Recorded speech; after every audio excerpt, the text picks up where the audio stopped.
Cara menghapus karma buruk. Bagaimana kita mengatasi karma buruk masa lampau kita?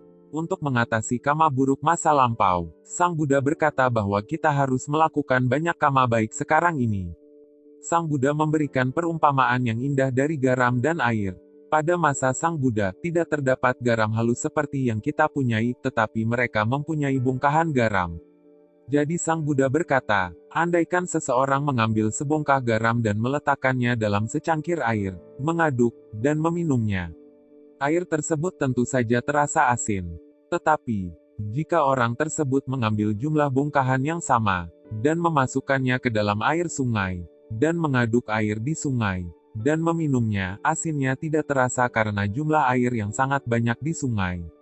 Sang Buddha berkata bahwa air diumpamakan sebagai karma baik dan garam diumpamakan sebagai karma buruk. Jadi karma baik yang banyak akan mengurangi akibat daripada karma buruk.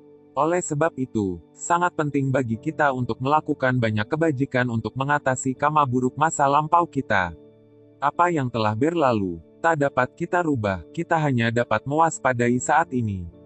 Mewaspadai saat ini, kita harus melakukan banyak kebajikan, termasuk menghindari kejahatan, yakni menjalankan sila.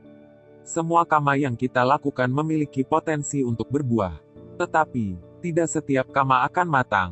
Sang Buddha berkata apabila setiap karma harus matang, maka kita tidak dapat keluar dari samsara, lingkaran kelahiran kembali.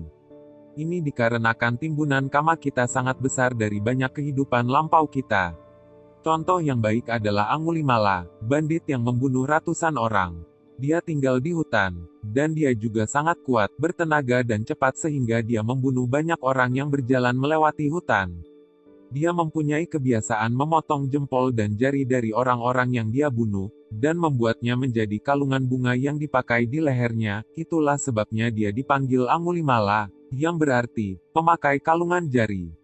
Sang Buddha mengetahui bahwa raja akan diminta oleh orang-orang untuk mempersiapkan tentara untuk membunuh Angulimala karena mereka takut melewati bukit tersebut sehubungan dengan banyaknya orang yang terbunuh di sana.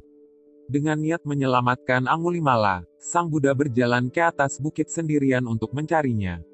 Bandit Angulimala melihat Sang Buddha dan berpikir akan mudah membunuhnya. Jadi dia mengikuti dari belakang dan lari mengejar dengan pisau dan senjata.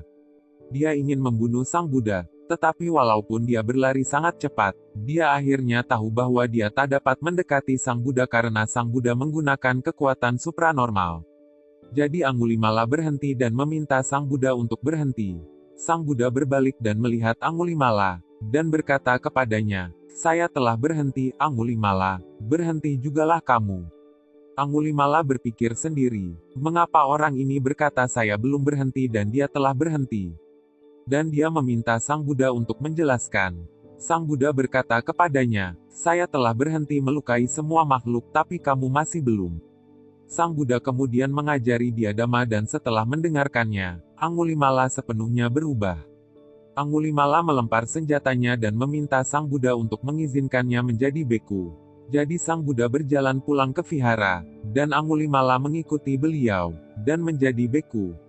Raja yang diminta untuk membunuh Angulimala merasa takut walaupun dia bersama dengan tentaranya karena reputasi Angulimala sebagai bandit yang keji. Jadi raja pergi melihat Sang Buddha di vihara hutan, mungkin dengan harapan mendapatkan berkah dari Sang Buddha. Sang Buddha melihat raja lengkap dengan baju perangnya dan dikelilingi oleh tentaranya, dan Sang Buddha bertanya kemana raja akan pergi. Raja berkata bahwa dia diminta oleh orang-orang untuk menangkap dan membunuh Angulimala, dan dia sedang dalam perjalanan melakukannya. Sang Buddha bertanya pada raja seandainya dia melihat Angulimala sebagai seorang beku saat ini, terkendali dan baik, bagaimana dia akan berbuat? Raja berkata dia akan memberikan penghormatan pada dirinya dan melindungi dan mendukung dia seperti beku yang lain. Sang Buddha kemudian menunjuk pada Angulimala dan berkata, "Raja Agung, itulah Angulimala." Ketika raja berbalik dan melihat Angulimala, rambutnya berdiri dan dia menjadi ketakutan. Sang Buddha menenangkan raja dan berkata, "Jangan takut, Raja Agung, jangan takut. Tidak ada apapun dari dia yang membuatmu takut."